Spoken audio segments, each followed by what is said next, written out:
আমি হচ্ছি জাদুর চুড়ির গাছ। টুম্পা, তুমি অনেক ভালো। আজ থেকে এই গাছের চুড়িগুলো তুমি ব্যবহার করতে পারবে। আর তুমি যদি চাও তাহলে এই চুড়িগুলো বাজারে বিক্রিও করতে পারবে।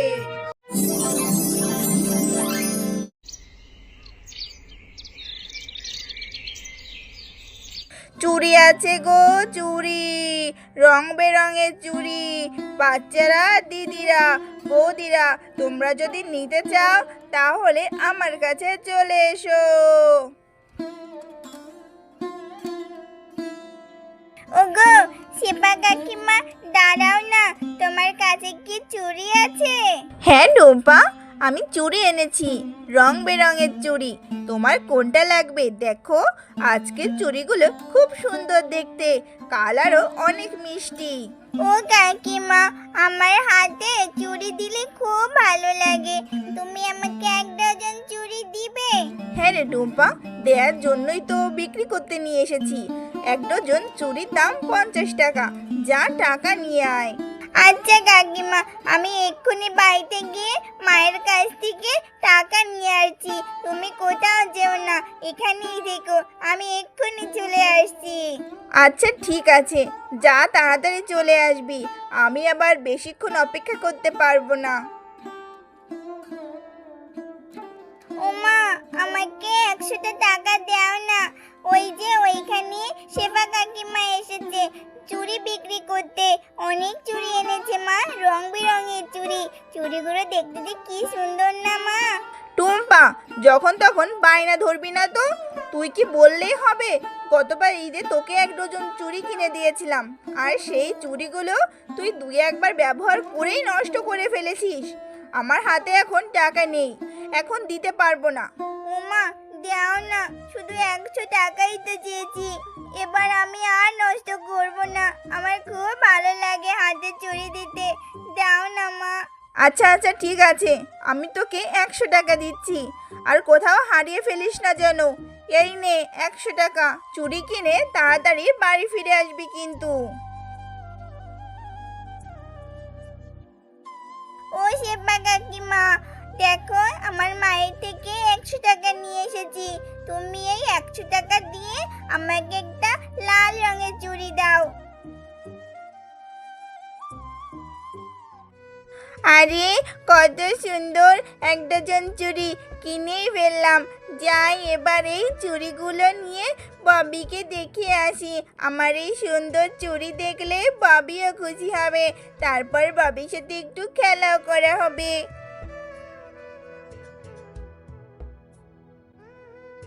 ববি দেখ, আমি এই লাল রঙের চুড়ি কিনেছি।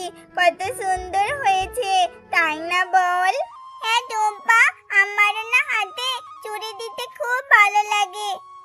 তোর ওখান থেকে আমাকে একটু চুড়িগুলো পরতে দিবি? আচ্ছা ঠিক আছে ববি, তোকেও ওখান থেকে আমি চুড়ি পরিয়ে দেব। চল, আগে আমরা দুজন একটু খেলা করি, এরপরে আমরা গোসল করে হাতে চুড়ি পরবো।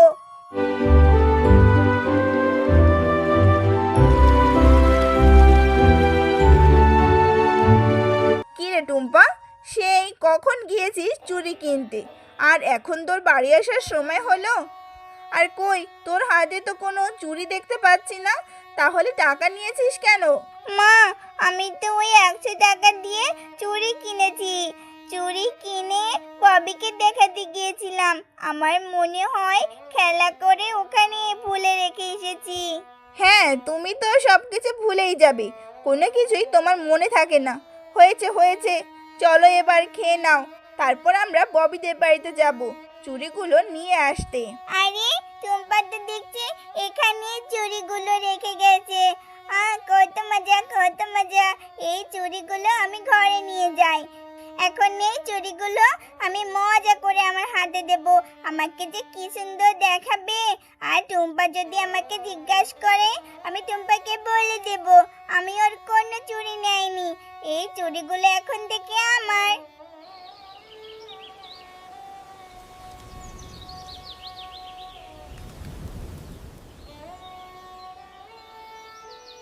বাঘিনী ভাবি, ববি কোথায় গেছে?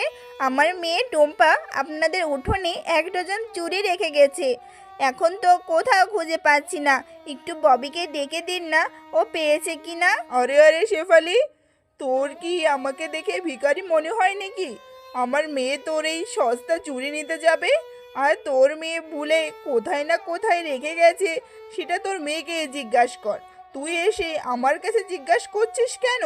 তোর তো সাহস কম না? না না বাঘিনী ভাবি, আমি তো কখনোই আপনাকে ভিখারি বলিনি। আমার মেয়েটা ভুল করে আপনাদের উঠোনে রেখে গিয়েছিল। আপনাদের উঠোনে অনেক খুঁজেছি, তাই ভাবলাম ববি আর ও তো একসঙ্গেই খেলেছে, তাই হয়তো ববি ওটা পেয়েছে, এর জন্যই বলছি। আর এটা বলা কি আমার অপরাধ হয়েছে? আরে আরে, যত বড় মুখ নয় তত বড় কথা। তাহলে কি তুই বলতে চাইছিস আমার মেয়ে তোর মেয়ে চুড়িগুলো চুরি করেছে? ও বাঘিনী কাকিমা, তুমি এভাবে বলছো কেন? তুমি একটু ববিকে ডাকো না, ববি বলতে পারবে। আমি আর ববি একসঙ্গে খেলা করেছিলাম, ওখানেই রেখে গিয়েছিলাম। হয়তো ববি ওটা নিয়ে ঘরে রেখেছে। তুমি আমার মাকে এভাবে বলছো কেন? ববিকে একটু ডেকে দাও না। হ্যাঁ, একদমই আমার মেয়েকে এখানে ডাকবো না। তোরা মা মেয়ে দুজনেই সমান। যা, তোর মতো ভিখারি যেন আমার মেয়ের সঙ্গে আর খেলতে আসবি না। এক্ষুনি বের হয়ে যা তোরা।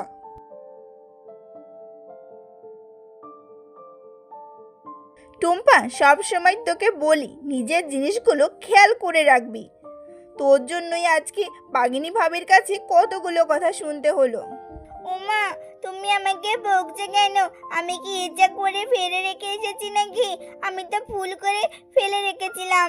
ওই চুড়িগুলো ববি নিয়েছে, এর জন্যই বাঘিনী কাকিমা ওখানে ববিকে ডাকলো না।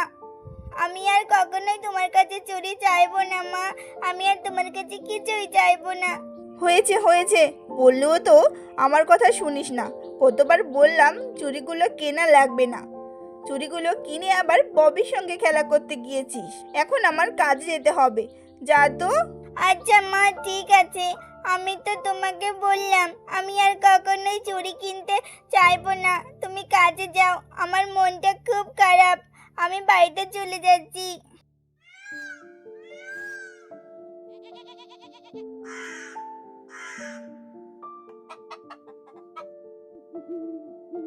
আমি আর কখনো এই চুড়ি কেনার শখ করবো না। আমার ভুল হয়েছে। আমি আর কখনো এই চুড়ি কিনতে চাইবো না। চুড়িগুলো হারালাম, আর আমার জন্য আমার মাকে কত কথা শুনতে হলো।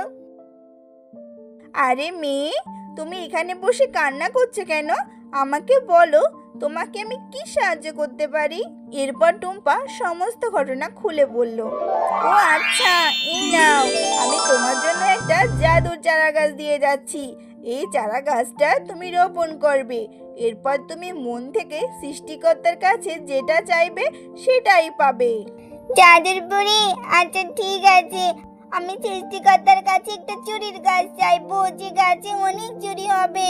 টুম্পা বাড়ি এসে চারা গাছটি রোপণ করে দেয়। আরে টুম্পা, এই চারা গাছটা কোথায় পেলি? আর এটা কিসের গাছ? তুই আমাকে বললি বাড়িতে চলে আসবি, আমি তো বাড়িতে এসে তোকে পেলাম না। কোথায় ছিলি এতক্ষণ? মা, আমাকে চারা গাছটি পরি দিয়েছে, আর পরি বলেছে এই চারা গাছটি আমি রোপণ করে তারপর সৃষ্টিকর্তার কাছে যেটা চাইবো সেটারই গাছ হবে। আরে নিশ্চয়ই তোর মাথাটা খারাপ হয়েছে। আমাদের এই পশুকুলে পরি আসবে কোথা থেকে? আর পরি তোকে এই চারা গাছ দিয়েছে, তুই এই চারা গাছ থেকে কি চাইছিস? হ্যাঁ মা, তুমি দেখো আমার এই গাছ থেকে অনেক চুড়ি হবে।